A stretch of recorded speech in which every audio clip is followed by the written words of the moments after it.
नमस्कार, आपण पाहतात लोकक्रांती न्यूज। राज्याचे मंत्री नितेश राणे, आमदार संग्राम जगताप, आमदार विक्रमसिंह पाचपुते यांनी बुधवारी दुपारी रामशंकर ससाणे यांच्या कुटुंबियांसह इतर समाज बांधवांची भेट घेतली।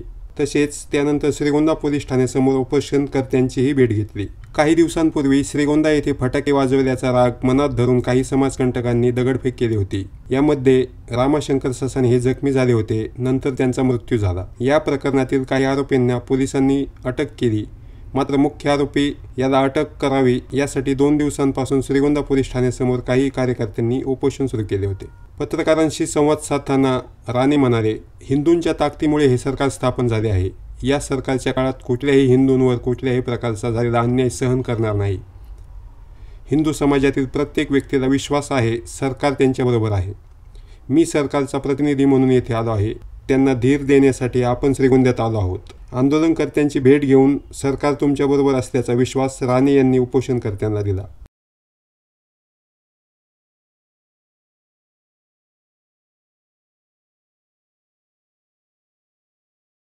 इथपर्यंत आलो आहे ना, आम्ही तिघही आलो आहे। तुम्ही एक लक्षात घ्या, पूर्ण परिवार तुमच्या बरोबर आहे। पूर्ण बरोबर ज्या पद्धतीने इथे आलोय, तुम्हाला धीर आणि ताकद देण्यासाठी आलेलो आहे। ही ताकद सर आम्हाला अगोदर भेटली असं आम्ही हे केलंच नसतं। बाकीच्या मुलांना एवढं दबाव आहे, समाज बाहेर कोण सगळी कोण दबाव आहे। आम्हाला सांगण्यात आलं तेव्हा आम्ही सिक्युरिटी ऑफिसला नाही माहिती, मी 4 वेळा पीआयला फोन केला ना।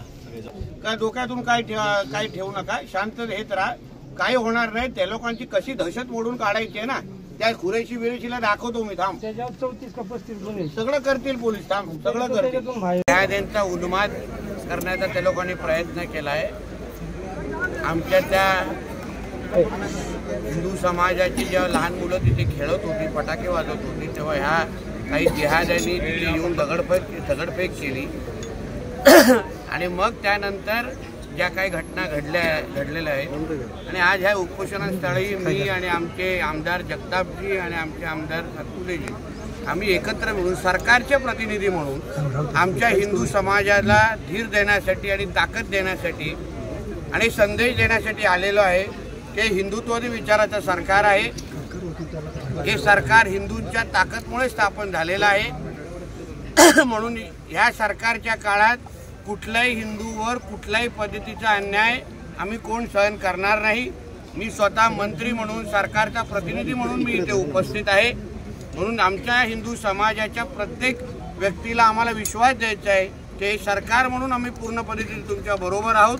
आणि जो काय तो कुरेशी नावाचा जिहादी आहे, तो जे काही मस्ती इथे करतोय, त्याला वाटतंय की त्याच्या अब्बाचा पाकिस्तान आहे। त्याला आता कळेल सरकार कशाला म्हणतात, पोलीस कशाला म्हणतात। त्याला बाहेर त्याची दहशत मोडून काढण्याचं काम या आमच्या सरकारच्या यंत्रणेच्या माध्यमातून आम्ही करू, जेणेकरून भविष्यात कोण कुरेशी उठण्याचा पण प्रयत्न करणार नाही। म्हणून जे त्याचे कोण साथीदार असतील, ते जिहादी मानसिकतेचे कोण जे पण आमच्या श्रीगोंद्यामध्ये असतील, त्यांना कळलं पाहिजे की इथे हिंदुत्ववादी विचाराचा आमदार आहे, सरकार हिंदुत्ववादी विचाराचं आहे। म्हणून इथे त्यांची कुठलीही मस्ती आम्ही सहन करणार नाही। करून बुरखा घालून काही जे कॉपी करण्याचे प्रकार इतिहासात घडलेले आहेत, मतदान करण्याचे प्रकार घडलेले आहेत। म्हणून आमचं एवढंच म्हणणं आहे की पारदर्शक पद्धतीने परीक्षा झाली पाहिजे।